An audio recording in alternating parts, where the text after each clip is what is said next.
12वीं के छात्र आर्यन मिश्रा की गोली मारकर हत्या कर दी गई थी। पुलिस ने 5 लोगों को गिरफ्तार कर लिया है। सभी आरोपी कथित रूप से गौरक्षक बताए जा रहे हैं, जिन्होंने गौ तस्कर समझकर आर्यन मिश्रा की हत्या कर दी थी। क्या था पूरा मामला, कैसे हुई गलतफहमी, क्या वाकई आरोपी गौरक्षक हैं? पूरी कहानी जानने के लिए वीडियो के अंत तक बने रहिएगा। तो वीडियो को शुरू करने से पहले आपसे अनुरोध है कि अगर आप चैनल पर नए हैं तो प्लीज चैनल को सब्सक्राइब करके घंटी वाले आइकन को दबाना मत भूलना। आज की यह घटना हरियाणा प्रदेश के फरीदाबाद की है। आर्यन मिश्रा अपने परिवार के साथ फरीदाबाद में एक किराए के मकान में रहता था। उसकी उम्र 18 से 19 साल के आसपास थी। वह अभी 12वीं क्लास में ही पढ़ रहा था। वो जिस घर में रह रहा था उस घर के मकान मालिक के 2 लड़के थे, हर्षित और सैंकी। तो आर्यन की दोस्ती इनसे हो जाती है। 23 अगस्त 2024 की देर रात लगभग 11-12 बजे के आसपास हर्षित, सैंकी, उनकी माँ और एक लेडीज नूडल्स खाने जा रहे होते हैं। तो वो साथ में आर्यन को भी ले लेते हैं। उनके पास एक डस्टर कार होती है, तो वो 5 लोग उसी कार से नूडल्स खाने निकल जाते हैं।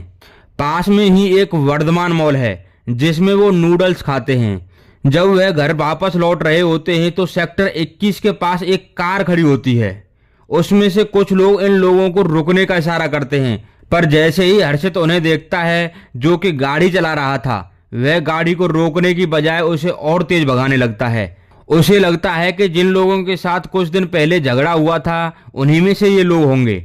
रात का समय है, लेडीज भी साथ में हैं, तो कोई और बात न बन जाए। दरअसल हर्षित और सैंकी पर अटेम्प्ट टू मर्डर का केस भी चल रहा था और डर की वजह से हर्षित गाड़ी को तेजी से भगाया जा रहा था। हर्षित के बगल वाली सीट पर आर्यन मिश्रा बैठा हुआ था। दूसरी तरफ जो शिफ्ट में सवार थे वो गौरक्षक दल के बताए जा रहे हैं। वो 5 लोग थे, अनिल कौशिक, वरुण, कृष्णा, आदेश और सौरभ। दरअसल बताया जा रहा है कि उन्हें सूचना मिलती है कि कुछ लोग डस्टर और फॉर्च्यूनर कार से शहर में रेकी कर रहे हैं। इस दौरान अगर उन्हें सुनसान जगह पर कोई गाय दिखती है तो वह अपने साथियों को कॉल करके गायों को उठवा लेते हैं। तो वह 5 लोग उन्हीं की तलाश में घूम रहे थे। तभी उन्हें यह डस्टर कार दिखाई देती है, तो वह उन्हें रोकने का इशारा करते हैं, पर गाड़ी रुकने की बजाय और तेजी से भागने लगती है। तो उन्हें शक हो जाता है कि शायद ये वही लोग हैं। अब वह भी अपनी शिफ्ट गाड़ी से उनके पीछे लग जाते हैं।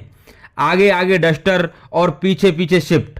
बताया जा रहा है कि शिफ्ट वालों ने उन्हें रोकने की काफी कोशिश की, लेकिन हर्षित डर की वजह से गाड़ी को रोकता ही नहीं है। डर की वजह से वह गाड़ी को पलवल टोल पर भी नहीं रोकता। वह टोल के बैरियर को भी तोड़ता हुआ गाड़ी को तेजी से भगाया जा रहा था। शिफ्ट डस्टर का पीछा करते करते लगभग 25 से 30 किलोमीटर दूर तक आ गई थी और दिल्ली आगरा हाईवे आ चुका था। बताया जा रहा है कि शिफ्ट गाड़ी से अब गोलियां चलने लगीं।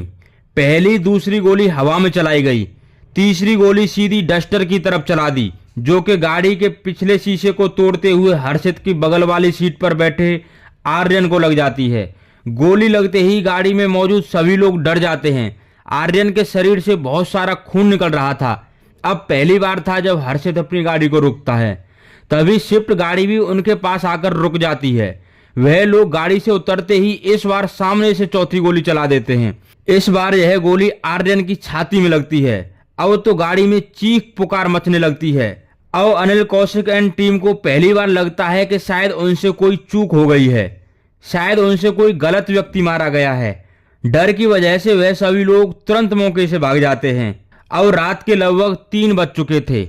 आर्यन की हालत बहुत खराब थी। उसे तुरंत हॉस्पिटल ले जाया जाता है, लेकिन जब तक हॉस्पिटल पहुंचा तब तक वह खत्म हो चुका था। पुलिस को घटना की सूचना दी जाती है। पुलिस इस केस को तुरंत गंभीरता से लेती है। सीसीटीवी कैमरों की मदद से उन 5 की पहचान की जाती है और उन्हें गिरफ्तार कर लिया जाता है। पुलिस का कहना है कि यह अभी पक्का नहीं कहा जा सकता कि 5 लोग गौरक्षक दल से हैं या किसी और दल से ताल्लुक रखते हैं, लेकिन अनिल कौशिक की मां का एक वीडियो सामने आया है जिसमें वह साफ साफ बोल रही हैं कि उनका बेटा ऐसा कुछ नहीं कर सकता। वह तो गायों की रक्षा करता है, उनका बेटा बिल्कुल बेकसूर है। अनिल कौशिक के घर के बाहर जो नेम प्लेट लगी हुई है उस प्लेट पर भी साफ साफ लिखा हुआ है लिव फॉर नेशन संगठन टीम अनिल कौशिक। और सोचने वाली बात यह है कि मान लिया कि ये लोग गायों की रक्षा कर रहे थे, अच्छी बात है, पर इनको यह अधिकार किसने दिया कि गौरक्षा के नाम पर गोलियां चलाई जाएं, किसी की हत्या कर दी जाए। अगर इन लोगों को किसी पर शक था तो यह लोग पुलिस पर भी कॉल करके उन्हें बता सकते थे, उनकी मदद ले सकते थे। लेकिन बड़े ही अफसोस की बात है कि इस भाग दौड़ में एक 18-19 साल के लड़के की हत्या कर दी गई थी। यह मामला पूरे भारत में छाया हुआ है, लोगों में बहुत ही आक्रोश है। पुलिस अभी भी छानबीन में लगी हुई है, देखते हैं आगे इस केस में क्या होता है। पूरे देश की निगाहें इस केस के ऊपर लगी हुई हैं। तो आज की वीडियो में बस इतना ही। इस वीडियो के माध्यम से हमारा उद्देश्य किसी की भावनाओं को ठेस पहुंचाना नहीं है, बल्कि आपको सचेत और जागरूक करना है। तो आपसे फिर मिलते हैं नेक्स्ट वीडियो में, तब तक के लिए नमस्कार, जय हिंद, जय भारत दोस्तों।